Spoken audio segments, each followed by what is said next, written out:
Hai, welcome to Sandy Soccer YouTube channel. Kali ini bareng saya Nomo Montrai.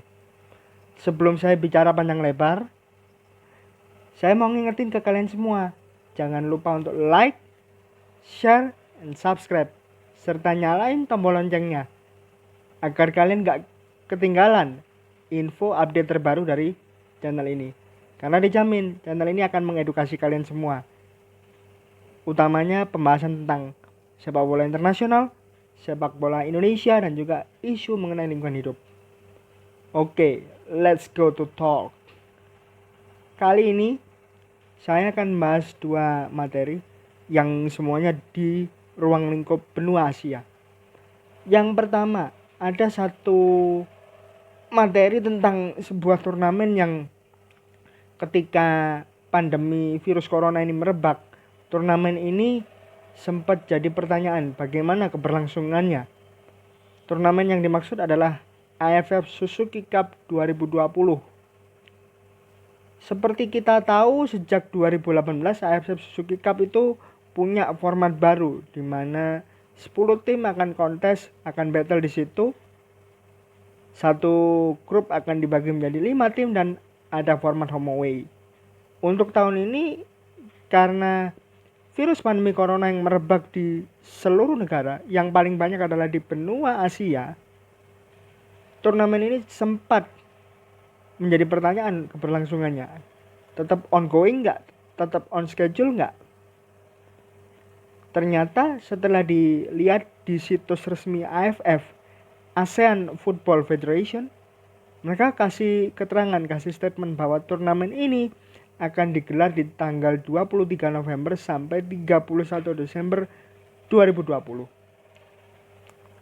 Lalu bagaimana untuk hostnya, untuk tuan rumahnya? Turnamen ini sebelumnya direncanakan akan digelar di dua negara. Tapi karena pandemi virus corona yang belum selesai di beberapa negara Asia Tenggara, dan hanya baru Vietnam saja yang bersih, dalam arti kasus positifnya tidak sebanyak negara lain, bahkan angka kematiannya pun juga sangat-sangat sedikit, ada possibility, ada kemungkinan Vietnam akan jadi host di tahun 2020 ini. Tapi untuk penerapannya, apakah Vietnam akan menjadi single host atau ada satu negara lagi yang mendampingi Vietnam untuk jadi tuan rumah? Nah, itu kita tunggu. Karena sampai saat ini ASEAN Football Federation belum mengeluarkan keputusan apapun. Karena mereka juga belum mengagendakan rapat internal di AFF. Jadi kita akan tunggu itu. Nah, yang kedua, masih tentang turnamen di kawasan Asia. Kali ini kita akan bahas turnamen yang akan berlangsung 96 hari dari sekarang. Ya, 96 hari. Karena tepat hari ini, Jumat 10 Juli 2020, kita kurang 96 hari lagi menuju AFC U19 Championship digelar di Uzbekistan. Dan kita sudah tahu bersama bahwa Indonesia masuk ke grup yang gak mudah, bahkan sangat berat. Tapi kita gak bahas tentang posisi grup kita di AFC U19. Kita akan bahas preparationnya, bahas persiapannya. 96 hari tersisa, timnas kita masih belum ngapa-ngapain, belum ada persiapan apa-apa. Pelatih belum datang, skuad masih belum terbentuk, masih mentah. Nah, saya pribadi ada kesan mencium bahwa Indonesia, timnas kita yang U19 ini, terutama dari federasinya, kesannya menganggap enteng nih, ngeremehin. Karena posisi kita memang sudah safe di Piala Dunia U20 tahun depan, 2021, di mana kita sebagai host. Kalau posisinya sebagai host, maka posisinya untuk entries atau masuk ke Piala Dunia U20 itu sudah aman. Dan kita sudah menempati posisi A1, yang notabene kita adalah unggulan. Nah, mungkin dari posisi yang seperti ini, federasinya meremehkan. Karena bagaimanapun posisi kita di Uzbekistan nanti, nggak akan pengaruh sama posisi kita di Piala Dunia U20. Kita tetap berada di A1, nggak akan lepas dari situ. Cuman ini menjadi hal yang lucu, hal yang konyol. Karena bagaimanapun juga ini turnamen besar ruang lingkup Asia. Dan di turnamen ini, sejak beberapa tahun ke belakang itu mampu mencetak pemain-pemain yang brilian. Pemain-pemain top Asia yang meraih prestasi bersama timnas mereka di majority event, majority turnamen. Bahkan ada juga yang mampu tembus ke liga-liga Eropa. Siapa aja mereka?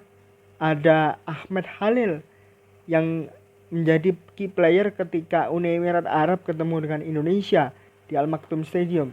5-0 waktu itu skornya untuk UAE.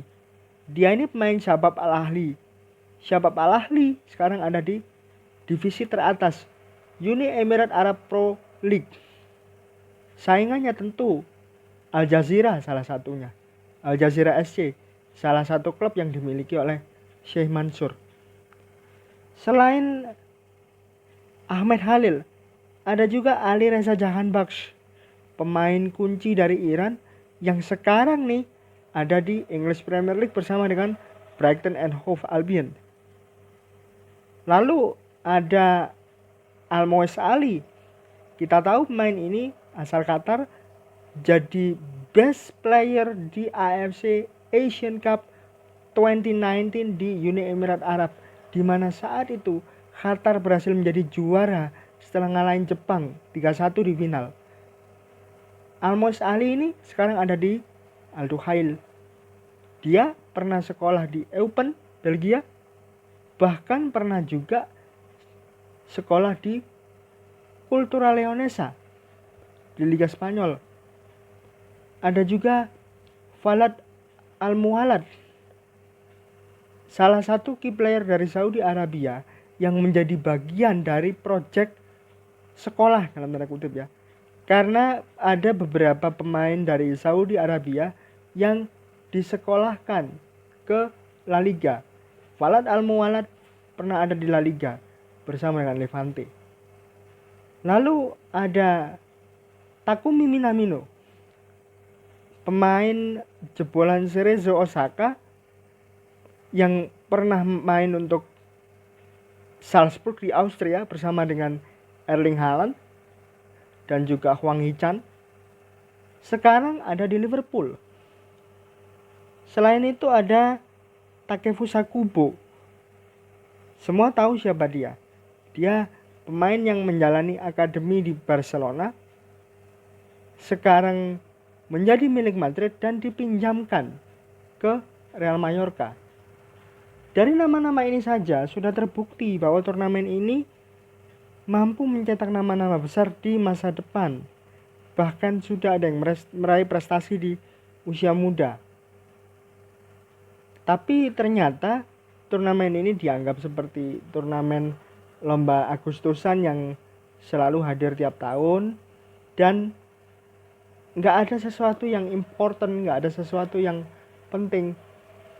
Lalu apa yang mereka cari?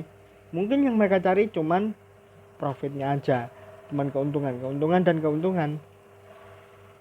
Nah, satu lagi yang menjadi masalah, 96 hari tersisa, mengingat kita bermain di luar Indonesia, tepatnya di Uzbek, mereka harus punya adaptasi tinggi, terutama terhadap suhu. Suhu di Uzbekistan sangat ekstrim. Karena lebih mirip, lebih dekat dengan tekstur gurun, mengingat negara ini lebih condong, meskipun lebih condong ke Asia Tengah, tapi punya karakteristik seperti di negara-negara Teluk. Jadi kita akan tunggu nih, dengan persiapan yang nggak ada apa-apanya, 96 hari tersisa, Indonesia bisa apa? Mungkin nanti kalau gagal di sini, ya mereka yang di sana akan bilang kita udah lolos ke Piala Dunia. Jadi apapun posisi kita, we are safe and goes to Under 20 World Cup 2021. Tapi untuk tim lain, U19 tahun ini jadi awal mereka.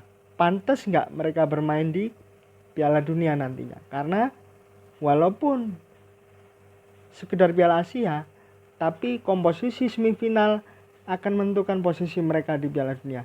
Mereka kalau bisa lolos ke semifinal bakalan ikut ke Piala Dunia U20 2021. Nah, demikian pembahasan dari saya tentang persiapan Timnas Indonesia di U19 dan juga isu tentang bagaimana berlangsungnya AFF Suzuki Cup 2020. Sekali lagi, don't forget to like, share, and subscribe di channel. Demikian, Salor and Auf Wiedersehen.